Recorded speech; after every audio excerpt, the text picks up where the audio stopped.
to Mr. Holyfield. Michael. Hey, Dominique. I'm right. So y'all had George over here. They had Big George. Yeah. Y'all had, hey, remember that film study we did? Yeah. Amazing. You want to put these headphones on so you can hear us? All right, we are live with ThaBoxingvoice.com here with Evander Holyfield, the legend. Evander. So who you fighting this week, man? You in great shape. Well, shape. Well, you know, it's easier maintained than rebuild. That's what my mama told me. So don't mess nothing up. You ain't got to fix it. All right, so I'm going to start. Our first question is from our one of our faithful listeners, Rue in the 504. He wants to know, you were part of the 90s heavyweight scene, which is the best ever. Which one of today's heavyweights would fare well amongst the stacked era of the 90s? Anthony Joshua. Anthony Joshua would, because I'm talking, had a good amateur background, and so he'd probably be able to make the adjustments. Nice. So speaking of Joshua, obviously very controversial beginning to his debut here in America. He was supposed to be scheduled to fight Big Baby Miller from Brooklyn, and he tested positive for 3 banned substances 3 separate times. I don't know, have you heard, but what are your immediate reactions to Big Baby? It's not really the controversy of testing positive, but more so losing out on this big opportunity. It was rumored he was supposed to get between 4.8 million and 6.5, and this was just life-changing for him and his family. Well, when you look at individuals have to be accountable for themselves to what they do, and unfortunately, you have to ask him. Did he know he was taking it? You know, because you know, with me, you should know what you're putting in your body. Yeah, so you know if it is, if it's not. Okay. I want to take a trip down like memory lane. We had a film study, I believe, about a month ago, and we did Evander Holyfield versus George Foreman. Can you just take me back to the mindset of that fight, because it was action packed from round 1 to round 12. It was a great fight. There's never been another cruiserweight to move up to heavyweight like you and do what you did. And do what you did. Yeah. Not to be as dominant though, because David Haye moved up and he had the similar physique, but not like you. Like, you were a dog in that ring, man. Well, you know, the thing is that, and at that time,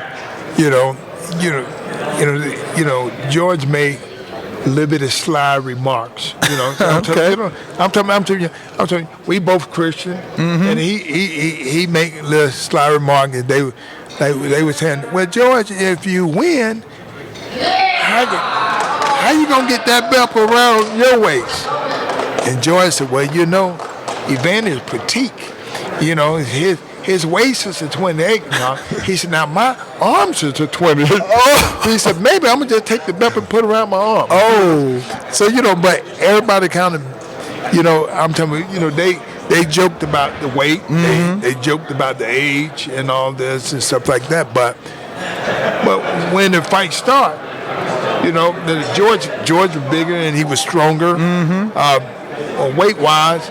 And they said, what's going to happen? You get hit.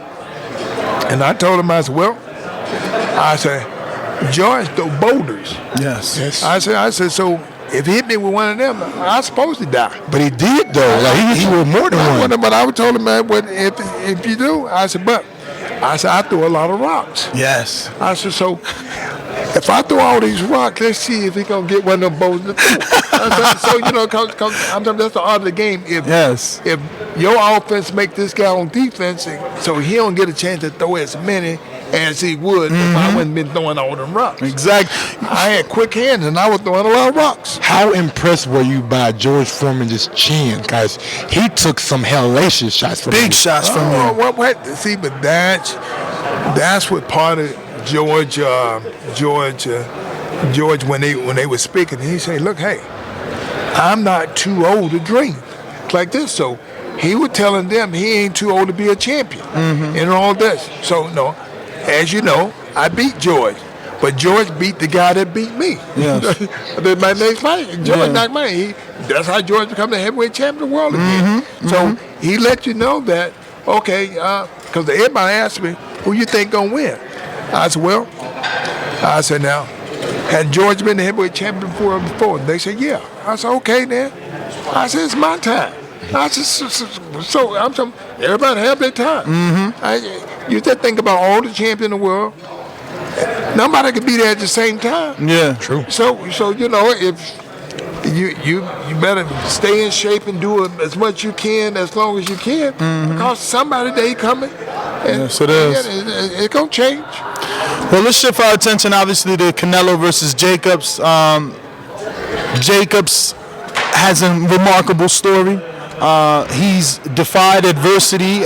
He's beat the big odds. He's beat the big battle. So this shouldn't be anything to him. But even he is feeling the big time feel of this event. He said throughout the press conference. What do you think about this fight and Jacobs' shots at dethroning the star, the face of boxing right now in Canelo Alvarez? Well, you got to keep it real. You know, I'm like, you know, he overcame cancer. I'm talking, which is a great defeat. But I'm talking fight. Now, it's fighting against your body. Yes, sir. Right? And now, this is boxing. Yes, sir. And so the whole big thing to be a champ, you have to beat the champ. And so he got to beat a good guy who bring, about 10 or 12,000 people into the arena. Yes, sir. And so when anything get close, they don't cheer for him. You got to take it from the champ. You got to take the champ. So you got to understand that I feel that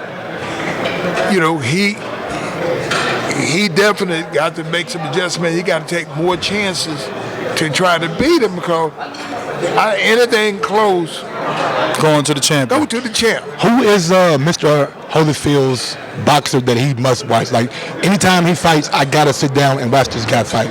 Who is that guy for you? Now, Deontay. Yes, sir. Yes, sir. Wait a minute. How you gonna say Deontay when you said that Joshua would be the one to fare up in the 90s? But I'm telling you, skills-wise, because this guy went to the Olympics and all this. I didn't say he would beat Deontay, though. I told you what you asked me. You asked me who was there. I'm like, Deontay have a chance to beat anybody. Yes. But, you know what I'm saying? But, I'm saying, in our era, you had guys, everybody had people who, like, Deontay ain't never told you he wanted to be like somebody. Yes. I'm scared because he started boxing late. I'm like, Mike Tyson want to be like Muhammad Ali. Reddy Rowe want to be like Muhammad Ali. You had 5 fighters who became the heavyweight champion of the world. All of them want to be like Ali. Lennox Lewis and all this. We want to be like Ali. So we started at a young age. So we had something to work at, and through the amateur program, we prepared ourselves for it. I said, Deontay didn't prepare himself. I'm saying, here's a guy that just, his daughter was sick, and he kind of felt that, you know what, this may be an easy way. I think I can handle this. He got in the game. And to do that great and still hold the championship now, I'm telling you, that's an amazing defeat itself. It sure is. We got one from Brandon Maurice. He says, Wilder versus Joshua, who wins? Well, that's it. The thing is that it's not I'm the one. It's like people always think that I'm the guy that know that. No, I'm the guy that will go to the fight, because I don't know. Because I know that at any given time, Deontay can knock anybody out. And he's a lot better than what a lot of people give him credit for. And everybody thinking, I said, no. I said, he got a long jab. And I said, after all the people, he's the smallest one. Now, I said, even though he tall and thin, he's still the smaller one for his weight, right? I said, he's 6'7". I said, he weighed 213 or 214. I say, look, that's how much I weigh. Wow. That's how much I and weigh. he was a cruiserweight moving up. Yeah, that's how much I weigh. I said, but it's obvious that he's still, I said, He got a great jab. I said one thing they don't know, he got good speed, and when he hits you with the right hand, good night.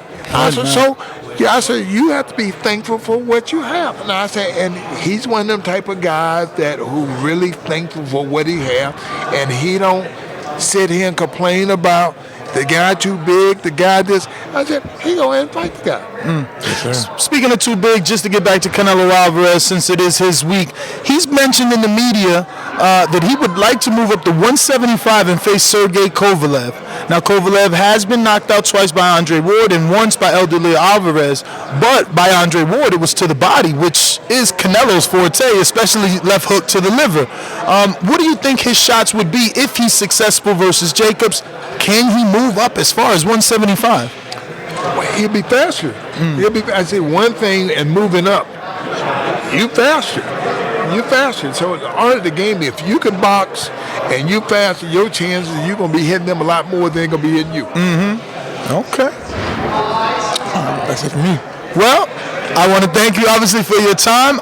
We do appreciate it, Evander Holyfield, legend in the sport, man. BoxingVoice.com appreciates you, and just thank you. Enjoy this fight week, man. Thanks for your time, Thank sir. you. All right. If you enjoyed the video, feel free to hit the like, subscribe, and share. As always, if you want to support us to the next level, head over to the patreon.com/ThaBoxingVoice. We have tons of exclusive from Border Wars, from title, betting shows, the list goes on and on and on. But in addition to that, if you guys have questions for fighters, trainers, and promoters, this is where you can submit them. We will run out, get these questions answered, and put it back on the show just for you guys. Appreciate it.